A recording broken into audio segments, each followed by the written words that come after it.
Hai korang tahu tak dekat KLCC ada satu kedai buku nama dia Kinokuniya. Bagi saya kalau korang datang sini, korang akan dapat satu vibe yang sangat chill, yang sangat relax. And bila korang datang je sini, korang akan dihidangkan dengan satu lampu kuning keemasan yang membuatkan vibe lebih warm dan lebih relax.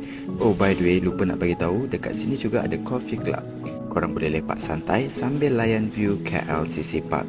Dekat coffee club ni, dia menghidangkan makanan seperti pasta, pastries dan juga kopi-kopi.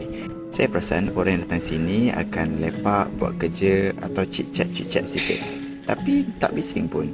Oh, one more thing yang saya perasan, bukan sahaja orang muda yang datang kat sini, ada juga orang tua, kanak-kanak, dewasa, lelaki, perempuan, semua pun ada. And saya perasan juga dekat sini, remaja-remaja yang datang sangat enjoy susunan buku, arts yang disediakan di sini. So, saya pasti anda yang akan datang dengan keluarga, dengan kawan-kawan akan dapat satu experience yang sangat mahal. So, saya rasa ini adalah trip yang korang boleh pergi bersama keluarga.